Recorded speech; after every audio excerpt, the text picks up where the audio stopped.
ॐ गुरुर्ब्रह्मा गुरुर्विष्णुः गुरुरेव महेश्वरः गुरुरेव परब्रह्मा तस्मै श्री गुरुवे नमः। अखण्डमण्डलाकारं व्याप्तं येन चराचरं तत्पदं दर्शितं येन तस्मै श्री गुरुवे नमः।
भर्गो देवस्य धीमहि धियो यो नः प्रचोदयात्। हमारे आत्मीय परिजनों, बसंत पर्व उल्लास और खुशी का ये पर्व है। बसंत सारी पृथ्वी पर छाया हुआ है, खेतों में छाया हुआ है, जहाँ बसंती फूल खिले हुए हैं, जहाँ सरसों पर बसंती बौर लगे हुए हैं और जहाँ पेड़ों पर बौर लगे हैं, ये बसंत पर्व का चिन्ह है कि बसंत हर उल्लास और खुशी का पर्व लेकर के आता है। सरस्वती कला की देवी का अवतरण आज बसंत पर्व के दिन ही हुआ था। इस बसंत पर्व को हम हर्ष और उल्लास में मनाते हैं और मनाते आए हैं और मनाते जाएंगे। इस रूप में भी मनाते जाएंगे हमारे मिशन का जन्मदिन, हमारे पूज्यवर का। आज गाये अपने जन्म से 15 वर्ष बाद एक बसंती बयार आई और एक बसंत का फूल आया और वो हृदय में विराजमान हो गया। वो बसंती फूल कौन सा था? वो बसंती फूल था उनका गुरु और उनके हृदय में विराजमान हो गया। उस दिन से ही हम बसंत पर्व आध्यात्मिक जन्मदिन हम मनाते चले आ रहे हैं और मनाते चले जाएंगे। खुशी है, हाँ हमको खुशी है। हमारा मार्गदर्शक, हमारा प्रेरणा स्रोत जिसका कि आज जन्मदिन है, यदि आपके गुरु आपके अंदर हिम्मत और साहस और बुलंदी संवेदना लेकर के आए हैं और जन जीवन के दुख और कष्ट और निवारण के लिए आए हैं, तो फिर तो आप धन्यवाद के योग्य हैं। एक के जीवन में आए जिन्होंने जन कल्याण के लिए सारा का सारा अपना जीवन लगा दिया। उनका यहाँ तो क्वार की त्रयोदशी का जन्म है, पर कभी भी उन्होंने अपना जन्मदिन उसको नहीं माना, कभी नहीं माना। उन्होंने कहा नहीं, ये मेरा जन्म नहीं है। असली जन्म मेरा, आध्यात्मिक जन्म मेरा बसंत पर्व का है। बसंत पर्व के ही दिन उन्होंने मिशन की स्थापना की। कितना जवान हो गया ये मिशन। कभी ये बच्चा था, कभी वो बच्चा था। कब बच्चा था? तब बच्चा था जबकि उन्होंने 24 लक्ष्य के 24 पुरुषण किए थे, तब मिशन बच्चा था। फिर वो आगे बढ़े और उन्होंने सामाजिक प्रवेश में अपना पैर आगे किया। तब से ये मिशन दिनों दिन बढ़ता हुआ चला गया। क्या ये मिशन हमने और आपने बनाया है क्या? नहीं, हमने और आपने नहीं बनाया है। ये किसी का ख्वाब हो या कल्पना हो तो ये कल्पना निकाल देनी चाहिए। सारा श्रेय जो जाता है उसी हमारे प्रेरणा के स्रोत को जाता है, जिन्होंने तिल तिल करके अपने जीवन को इस मिशन के लिए समर्पित किया। मिशन के लिए समर्पित नहीं किया, बल्कि पूरे राष्ट्र के लिए और पूरे विश्व के लिए उन्होंने अपने जीवन की बलि चढ़ा दी और अपने जीवन को समर्पित उन्होंने किया। क्या ऐसी हिम्मत और किसी में है क्या? देखने को दिखते तो जरूर हैं, पीले कपड़े पहन पहन करके दिखते हैं, लेकिन मुझे ऐसा मालूम पड़ता है कि मेरे ये नादान बच्चे हैं। ये नादान बच्चे हैं जो ऊपर से तो रंगे हैं, लेकिन भीतर से बसंती चोला नहीं रंगाएगा। भीतर से यदि बसंती चोला रंगा जाए तो वही हुक और वही उमंग, वही उत्साह उनके अंदर आना चाहिए जो गुरु जी के अंदर था। उल्लास, हिम्मत, 80 फूल, 80 साल उनके कितने खुशबूदार। हर एक साल, हर एक पन्ना उनका पलट के देखा जाए तो आप देखेंगे कि हर साल उनका एक नया जीवन, नया उत्साह, नई उमंग, नया संकल्प लेकर के बसंत आता था। उन्होंने कहा कि आज के दिन मेरा गुरु मेरे जीवन में आया और उसी को मैंने सब कुछ अपना भगवान मान करके और मैंने उसी की आज्ञा को श्रद्धार्य किया और जो भी आज्ञा प्रेरणा मिलती हुई चली गई वही प्रेरणा साकार रूप होती हुई चली गई। कहां से कहां आप देखिए, पुराने उसको इतिहास को खोल के देखिए तो आपको मालूम पड़ेगा गुरु जी कौन थे। और यहाँ तक मंजिल पार करने तक आखिर किस हिम्मत का मुकाबला, किस उन्होंने कठिनाइयों का मुकाबला किया होगा जब ये मिशन आपका ये बना होगा। आपको नहीं मालूम, मुझे मालूम है। मैं उनके साथ रही हूँ, मैं उनमें पूरी तौर से समा गई थी और वो मेरे अंदर, मेरी रग रग में समा गए थे और अभी भी समाये हुए हैं, अभी भी समाये हुए हैं। मैंने उनके जीवन को बहुत निकट से पढ़ा और मैंने देखा कि ये मनुष्य नहीं है, ये तो कोई देवलोक से अवतार है, ये तो भगवान का स्वरूप है जिसके अंदर न लोभ है, न लालच है, न लिप्सा है, न इसके अंदर कोई यश की कामना है। किसी ने फूल चढ़ा दिए तो बहुत अच्छा, किसी ने गाली दे दी तो बहुत अच्छा।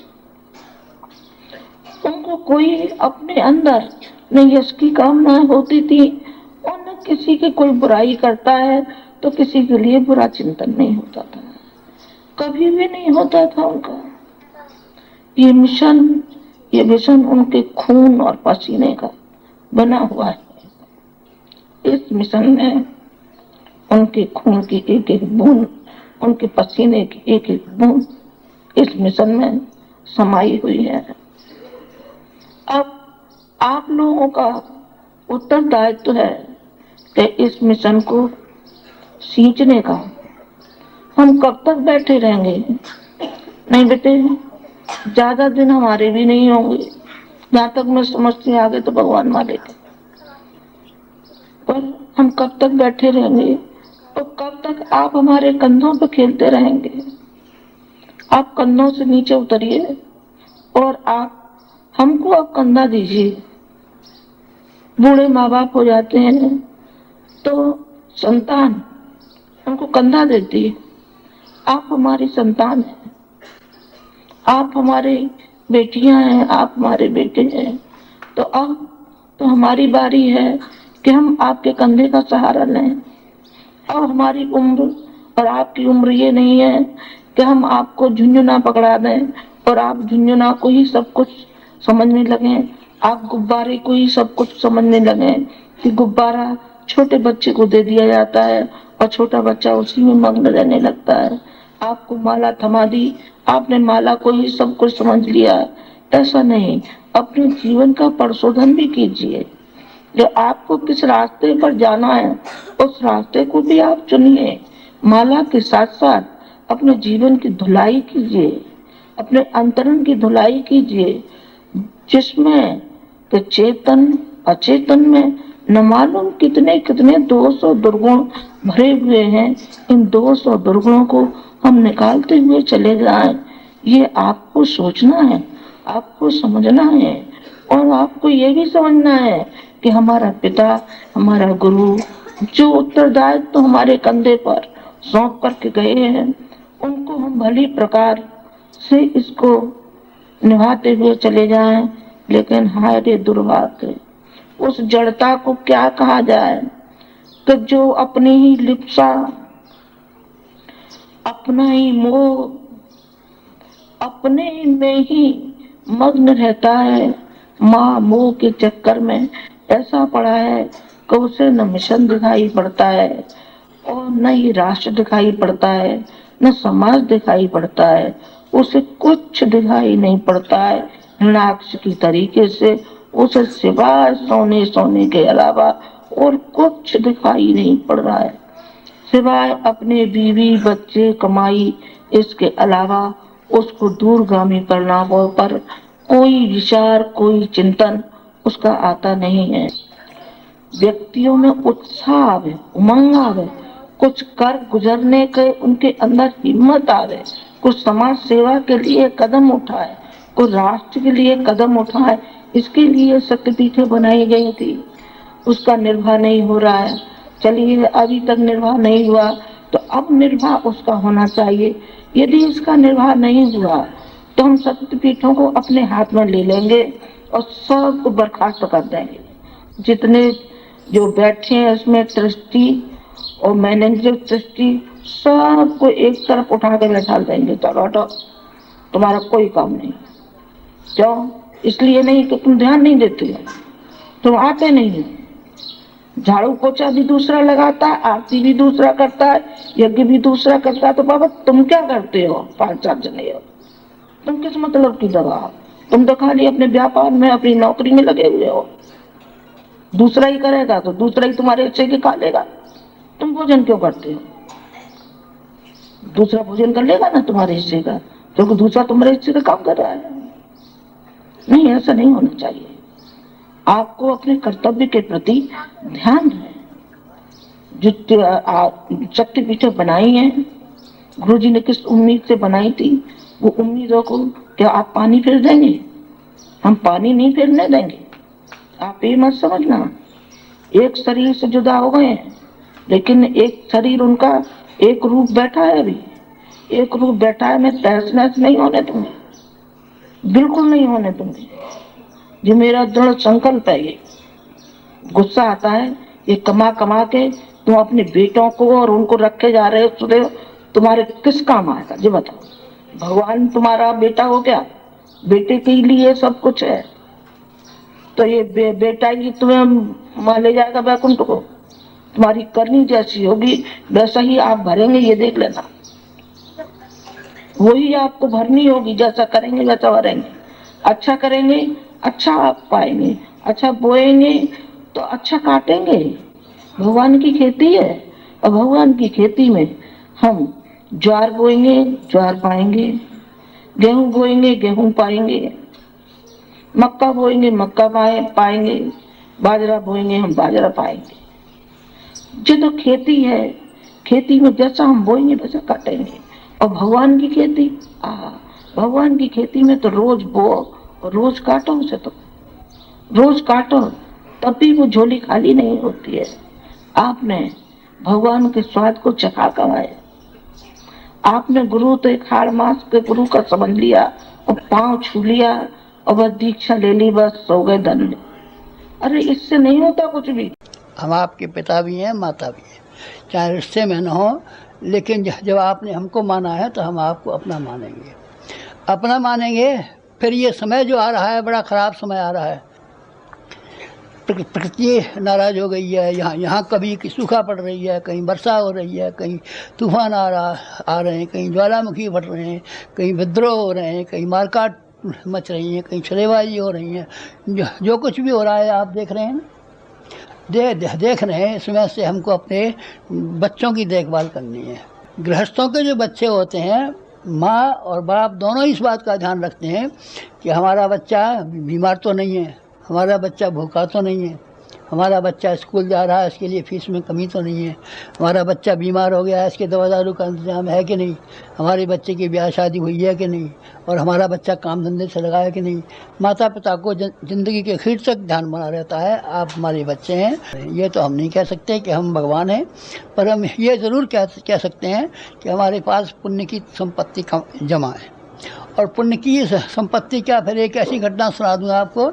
हिंदुस्तान के एक बहुत बड़े आदमी थे, बहुत बड़े का अर्थ यह है कि वो प्रधानमंत्रियों में भी उनका नाम रहा है। तो वो आए थे, उन्होंने कहा गुरुजी आपके बारे में ये सुना है कि आप ऐसे सिद्ध पुरुष हैं कि आपकी वाणी निष्फल नहीं जाती, आप जिससे कहते हैं वो पूरा हो जाता है। और कौन सा आपने जप किया है, कौन सा तप किया है, कौन सी पूजा की है, उसको आप हमको भी बता दीजिए ताकि हमारे भी काम आए। तो हमने कहा देखिए, जो आपने कहा है वो हमने सब अपना पूजा पाठ तालीम त्योरी में बंद करके रखा है। अभी तक हमने एक ही चीज़ खोली है, और वो है हम ब्राह्मण हैं। ब्राह्मण होने के नाते हमने जैसा ब्राह्मण को होना चाहिए, वाणी से जैसा होना चाहिए, वचन से जैसा होना चाहिए, चरित्र से जैसा होना चाहिए, चिंतन से जैसा होना चाहिए, व्यवहार से जैसा होना चाहिए, वो सारे के सारे ब्राह्मण के गुण हमने हैं। और जो कुछ भी आपको सिद्धि और चमत्कार दिखाई पड़ते हैं, ये सब उसके हमारे ब्राह्मणत्व के हैं, पूजा के, उपासना के, जप के, तप के रखे हुए हैं। इसमें 50% हमारा तप उस काम के लिए है कि दुनिया में समस्याओं का आखिर हो रहा है, महायुद्ध सर पर मंडरा रहा है, भुखमरी सर पर मंडरा रही है, बच्चे ज़्यादा पैदा होते जा रहे हैं, खाद्य पदार्थ दुनिया में कम पड़ता जाता है, स्कूलों में जगह कम पड़ती जाती है, रेलगाड़ियों में जगह कम पड़ती जाती है, बच्चे ज़्यादा पैदा होते जाते हैं। उसका भी अंधाधुंध कोई ऐसा समस्या है कि उसके मारे क्या कहे। गरीबी को आप देखते हैं, महंगाई को आप देखते हैं, क्या भाव बिकता है गेहूँ, क्या भाव बिकती हैं चीज़ें, आपने देखी हैं कि कितनी सारी महंगाई है और कितनी सारी लोगों की मुसीबतें हैं। कलह कितने हैं, घर घर में भाई भाई के भी भीतर कलह है, तंगी में कलह है, हर जगह कलह है। तो ये इसको संसार के लिए, सारे विश्व के लिए, सारे भारतवर्ष के लिए, 500 करोड़ मनुष्यों के लिए अपना हमने तप सीमित करके रखा है। फिर ये तो हम कर रहे हैं, फिर थोड़ा आपको भी करना चाहिए। अगर आप थोड़ा सा सहयोग नहीं करेंगे तो गलत बात है। माँ होती है, छोटी सी बच्ची होती है, उस बच्ची से कहती हैं बेटी वो गिलास उठा के ले आना। बेटा होता है, उससे कहते हैं बेटा फलाना काम कर लाना। तो थोड़ा सा तो काम हम भी इस समय में खास तौर से चाहेंगे और आपसे निवेदन करेंगे कि आप वो जो निवेदन किया हुआ आप काम है उसको आप किसी न किसी प्रकार से पूरी करें और थोड़ी सी हिम्मत बांधें और थोड़ा सा उसमें सहयोग करें तो मज़ा आ जाए। एक अपने डिवीज़न में से एक कोई ऐसा लड़का भेजिए जो हमारे यहाँ जो ये प्रज्ञा शिविर चल रहे हैं, युग शिल्पी शिविर चल रहे हैं, इनमें 1 महीने की ट्रेनिंग लेकर के जाए और अपने गांव में स्कूल चलाए। अपने क्षेत्र के जो आदमी हैं, सब आदमी कहाँ तक आएंगे, इतना किराया कहाँ से लाएंगे, इतना काम कहाँ से अर्ज करेंगे। तो अपना काम अर्ज न करते हुए भी और वहीं रहते हुए भी उसका शिक्षण चलाए। कहने का अर्थ यह है कि 1 लाख अध्यापक वो अपने आदमियों को पढ़ावें तो कितनी संख्या हो जाएगी। एक अध्यापक 20 को पढ़ा दे तो 20 लाख विद्यार्थी हो सकते हैं। ये हमारा विद्यालय है, इसको हमने प्रज्ञा प्रशिक्षण ये कहा है विश्वविद्यालय, कई विश्वविद्यालय भी कह देते हैं, पर विश्वविद्यालय से इसका कोई रजिस्ट्रेशन नहीं है, इसलिए विश्वविद्यालय कहिए या जो आपका मन, आप इसको पाठशाला कहिए, कुछ कहिए। ये इसमें हमको 1 लाख आदमी शिक्षित करने हैं और कार्यकर्ता वहीं से बुलाने हैं। हमने ये कहा है कि 5 कुंड का बनाइए, छोटी सी वेदी बना लीजिए। छोटी सी वेदी के ऊपर आपके पास कुछ सामान न हो तो केवल संविधाओं की आहुति दे दीजिए। संविधाओं से ज़्यादा नहीं, संविधाओं से तो हम ज़्यादा खर्च कर सकते हैं, तो थोड़ा सा गुड़ ले लीजिए, घी ले लीजिए, दोनों को मिला दीजिए, बेर की बराबर गोलियां बना दीजिए, उसकी आहुति कर दीजिए। आप अपने बच्चे को थोड़ा कम देना गुड़, ज़रा सा गुड़ हमको दे दीजिए, गुड़ में थोड़ा सा घी ला करके आहुति दे देंगे। शक्कर का और आहुति का ये 1 लाख कुंड का यज्ञ हमने दिया है, ये गांव-गांव में होगा। ये किस तरीके से होगा? एक तो है जन्मदिन बनेगा, एक आदमी गाती परिवार का एक भी ऐसा न बचे जो अपने आप को ये कहे कि हमने हमारा जन्मदिन इस साल नहीं मना। इस साल आपका जन्मदिन मनेगा तो 1 लाख भी कार्यकर्ता हम माने अपने मुख्य कार्यकर्ता, वैसे तो 24 लाख हैं, मुख्य कार्यकर्ता 1 लाख माने और 1 कुंड का हवन करें और अपनी जन्म जयंती के दिन हवन करें, तो वो 1 लाख हो गया हमारा संकल्प पूरा, अपने जन्मदिन मना लिया। नहीं तो फिर कुछ और करें, फिर और कर लो। चलो, पूर्णमासी है, अमावस्या है, एकादशी है, इनमें से महीने भर में 1 दिन 5 कुंड का हवन कर लो। और जो प्रज्ञा प्रशिक्षण में जिन लोगों ने संगीत सीखा है, जिन लोगों ने भाषण सीखे हैं, जिन लोगों ने हमारा मिशन सीखा है, उनको कुछ कहने का मौका दो, उनको स्टेज मिल जाएगा, उनको स्टेज मिल जाएगा। इस तरीके से जो 1000 कुंडी यज्ञ है वो इसी तरह का है। एक और हमारा संकल्प है, और वो संकल्प ये है कि जाकर के 24 लाख हम पेड़ लगाएंगे। 24 लाख हमारे जो शिष्य हैं, हर एक को पेड़ लगाना चाहिए। यज्ञ का जितना पुण्य है, पेड़ लगाने का उतना ही पुण्य है। क्योंकि वायु को, जो आजकल वायु में जहरीलापन, पानी में जहरीलापन, हवा में जहरीलापन, हर जगह जहरीलापन पाया है, इसका जहरीलेपन को शोषण करने के लिए जैसे यज्ञ काम की चीज़ है, ठीक उसी के पैरेलल, उसी के समानांतर ये वो है, पौधा है। तो आप पेड़ पौधे लगाइए, घरों में साग वाटिका लगाइए, खाली जगह वहाँ आपको मिल जाए वहाँ पेड़ लगा दीजिए, अपने पिता के नाम पे पेड़ लगा दीजिए, अपने बाबा के नाम पे पेड़ लगा दीजिए, अपने खेत पे पेड़ लगा दीजिए। आप में से हर एक आदमी को ये निवेदन हमने किया है कि आप पेड़ इस साल जरूर लगाएं। ये हमारे संकल्प 24 लाख पेड़ लगाने का है, ये पूरा होना चाहिए। चौथा काम हमने ये बात बताया है, बात तो वो थी कि बच्चों की बाल संस्कार शालाएँ चलाई जाएँ। अब हम ऐसी शक्तिपीठ बनाते हैं जो 100 रुपये के भीतर बन जाए। आप एक टीन शेड डाल लीजिए, एक खपरेल डाल लीजिए, एक छप्पर डाल लीजिए, जिसमें प्रज्ञापीठ का शिक्षण चलता रहे, बच्चों का शिक्षण चलता रहे, महिलाओं का शिक्षण चलता रहे, बड़े आदमियों का शिक्षण चलता रहे, प्रौढ़ शिक्षाओं का सारा कार्यक्रम चलता रहे।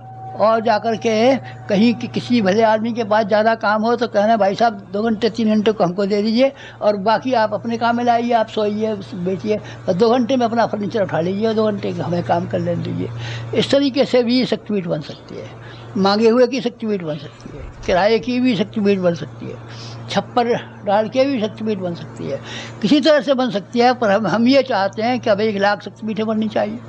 पुराने मंदिर हैं, कितने फूटे पड़े हैं। कोई ऐसा मंदिर आपको दिखाई पड़ा है जो गांव के पास है और बिल्कुल फूट गया है, इसमें 150 रुपया मरम्मत लगाने से काम चल जाता है, तो उसको इस काम में ले लीजिए।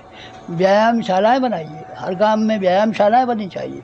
कोई भी गांव ऐसा न हो कि जिस गांव में व्यायामशालाएँ न हो।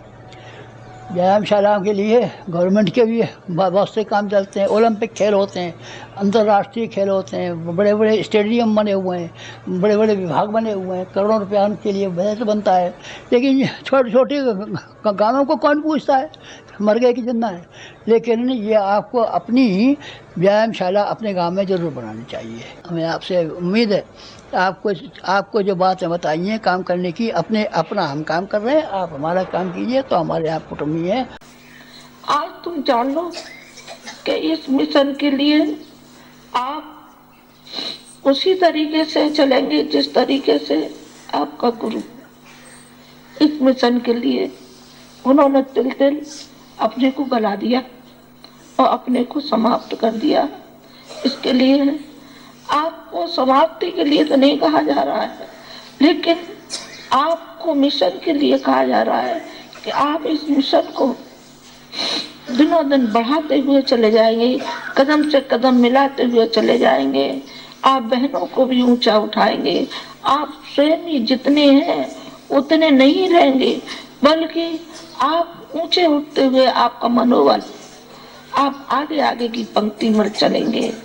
मुझे बहुत खुशी होगी कि मेरे बालक हिम्मत वाले हैं, साहस वाले हैं, बुज़दिल नहीं है, कायर नहीं है। ये बकरी के बच्चे नहीं है, ये तो शेर के बच्चे हैं। ये तो एक संत की संतान है, ये ऋषि की संतान है और उस महापुरुष की संतान है। वो संतान है मेरी, मुझे गर्व होगा। आप हमारे पद चिन्हों पर चलना बेटा। मुझे आज यही कहना था और ये कहना था कि आज का दिन बड़े आत्मचिंतन का ये दिन है कि एक गुरु के जीवन में एक गुरु ऐसा आया जिसने कि जीवन भर उन्होंने अपने गुरु का निर्वाह किया। आप अपने कष्ट कठिनाइयों में उतने लिप्त मत रहना। तुम्हारी कष्ट कठिनाइयां हल हो सकती होंगी तो कर देंगे, और नहीं हो हल हो सकती होंगी तो अपने प्रारब्ध के लिए आप निर्भय होकर के, खड़े होकर के आप हिम्मत से खड़े रहिए कि ये दुनिया तो आनी जानी है। ये कष्ट कठिनाइयां तो लगे रहते हैं, मुकदमेबाजी भी लगी रहती है, व्यापार में भी घाटा नफा होता रहता है, नौकरी में भी कुछ दिक्कतें आती रहती हैं तो आती रहती दोस्तों। वो आएंगी, अपने तरीके से आएंगी और हम अपनी तरीके से चलेंगे। आप अपनी तरीके से चलना, आप कष्ट कठिनाइयों की ओर मत देखना। आपकी कष्ट कठिनाइयां तो हमारी अपनी कष्ट कठिनाइयां हैं। जब गुरुजी ने आपको उबारा था तो हम नहीं आपको कर रहे हैं। अब तो माँ भी और पिता भी, मैं दोनों हूँ ना तुम्हारी, दोनों हूँ, तुम्हें ध्यान रखूंगी और वो भी परोक्ष रूप से तो आपका सबका ध्यान रखे ही हुए है।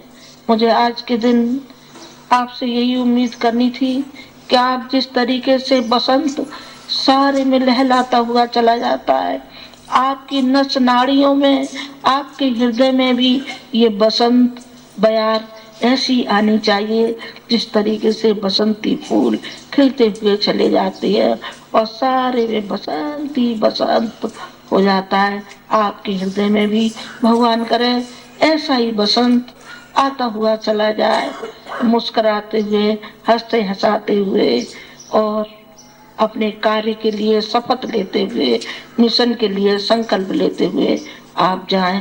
मुझे बहुत खुशी होगी। इन्हीं शब्दों के साथ मैं अपनी बात समाप्त करती हूँ। ओम शांति। हमारे YouTube चैनल शांति कुंज वीडियो गायत्री परिवार को सब्सक्राइब करें एवं बेल आइकन जरूर दबाएं ताकि गायत्री परिवार की विभिन्न गतिविधियों की जानकारी आपको मिलती रहे।